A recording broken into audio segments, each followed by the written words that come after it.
E aqui, para nós, esse estudo é muito importante, porque eu penso que muitas vezes nós estamos entendendo membresia de uma maneira muito simplista. Eu acho que algumas vezes a gente trata a membresia mais no sentido mundano do que bíblico. Não, vamos manter a pessoa no nosso clube.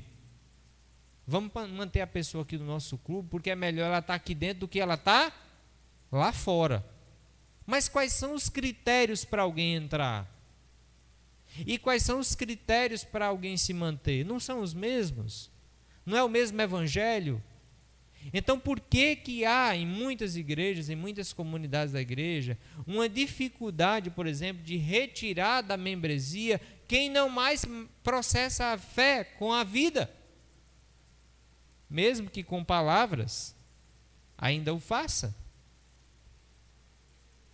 Porque se for fazer um interrogatório com o conhecimento teológico do diabo, ele vai se tornar membro, porque ele conhece muito. Ele sabe que Cristo é Senhor. Ele sabe que Deus Trino é o Senhor. Mas ele não vive. E a gente cria uma dicotomia entre conhecimento e vida que não existe na Bíblia.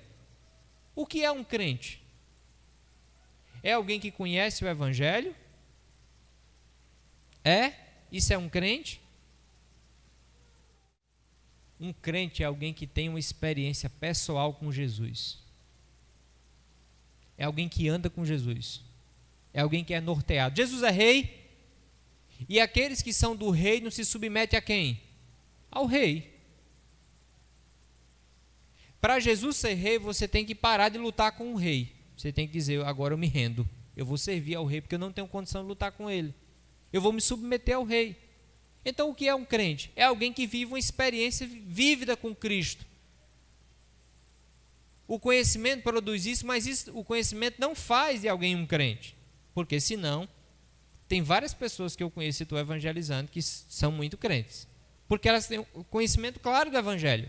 Conhecimento não faz nada nesse sentido, entenda. Conhecimento não torna ninguém um crente. É a experiência de fé com Jesus, é a caminhada de fé com Jesus que torna alguém reconhecidamente um crente. Qual o grande problema hoje das igrejas? A pessoa diz, fulano de tal é crente. O que é que ela está pensando? É no conhecimento que ela tem? Hein, irmãos? Não. Ela está pensando na vida. Porque até os descrentes, olha, até os descrentes sabem que o que torna alguém crente não é conhecimento. Deveria ser o quê? A vida. E foi assim que os cristãos lá de Antioquia foram pela primeira vez chamados de cristãos, pelo conhecimento teológico, porque tinham uma vida alinhada com Cristo. O que é um crente, irmãos? É alguém que tem uma vida alinhada com Cristo. Se em um dado momento uma pessoa, alguém parte da comunidade, deixou de ter uma vida alinhada com Cristo, essa pessoa precisa ser cuidada. E se ela não muda, se ela se torna impenitente, se ela se torna dura na sua tratativa de mudança, seja por qualquer pecado que seja, se ela se mantém dura, o que é que tem que se fazer com essa pessoa? Continuar testando a fé dela? Continuar dizendo para toda a cidade de Sousa que essa pessoa é um crente em Cristo, mesmo não sendo visível? Hein, irmãos? Note que isso é tão profundo que as igrejas boas, muitas vezes estão dando o carimbo de exemplo de Cristo para o mundo, de pessoas que não têm nenhuma evidência disso. A comunidade da fé, a comunidade de igreja, ela precisa entender que Deus dá a ela a autoridade das chaves do adentrar e do sair, do ligar e do desligar. E isso não é só uma questão de uso e costume. Isso não tem nada a ver com pragmatismo. Isso tem a ver com algo importante, irmãos. A igreja é a representante do reino de Deus nesse mundo. Agora imagine que a igreja, quando ela não cuida da sua membresia, ela não consegue mostrar para o mundo o que de fato é o reino. A igreja precisa entender que a entrada e a manutenção na membresia da igreja, ela é por meio de uma experiência com Cristo. E quando alguém não tem uma experiência vivida, perceptível com Cristo, essa pessoa precisa ser cuidada, tratada, para que ela possa voltar às primeiras obras. Caso contrário, ela precisa ser o quê? Removida. Isso é segurança para a vida da igreja. Isso glorifica a Deus. Isso traz testemunho para o mundo. Entende a ideia? Lembra de Simão Mágico? Lembra da história dele? Lá de Atos. A igreja de Atos, os apóstolos, tinham uma profunda naturalidade nisso. E lembre-se que lá o risco era bem maior. Por quê? Porque lá, quando a pessoa dizia que se convertia, na mesma hora a pessoa era o quê? Batizada. A pessoa se convertia, na mesma hora ela era batizada. E já pensou? Se a pessoa não entendeu direito, fez ali um tipo de profissão, mas na verdade não era crente, o risco era grande, não é verdade? E aconteceu com Simão. E logo ele se batiza, e logo ele está oferecendo dinheiro para os apóstolos. Lembra da história? Para querer ganhar as bênçãos de Deus.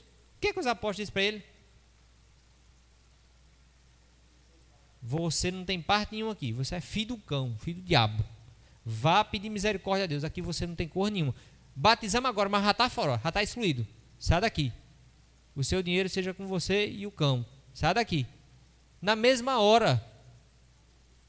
A igreja hoje está tão guiada pelo espírito do mundo, pelo egocentrismo, pelo pragmatismo, que ela tem muita dificuldade de dizer para a comunidade que tais pessoas que não vivem em conformidade com o que a Bíblia diz não são discípulos de Cristo. Aí sabe de quem é a culpa do mundo nos acusar? Muitas vezes é nossa. Porque muitas igrejas, elas vão tratar o pecado dos membros quando o mundo já sabe, ó. Não é verdade? Vem tratar os pecados dos membros da igreja de hoje, que o mundo já sabe, ó. Mas não deveria ser o contrário? O mundo não deveria ver em nós um cuidado com a santidade da igreja, da comunidade que é de Cristo? Mas muitas vezes o mundo vê uma complacência da igreja com o pecado. Então, muito cuidado. Nós precisamos entender o que é essa igreja. Porque se nós não entendemos o que é essa igreja, se nós não entendemos o que é ser membro de igreja, nós vamos admitir pessoas dentro da comunidade, vamos dizer para o mundo que elas são discípulos, mas não vivem como discípulos. Agora deixa eu lhe fazer uma pergunta para vocês pensarem. É possível que um discípulo viva constantemente sem ser como um discípulo? É natural que um discípulo do Senhor Jesus Cristo, ele viva há muito tempo como o mundo? É natural? Quando a igreja não cuida da sua membresia, quando ela não tem de maneira clara o que é membresia, o que é fazer parte de membresia, ela está testificando para o mundo um tipo de discípulo de Cristo que não é discípulo de Cristo.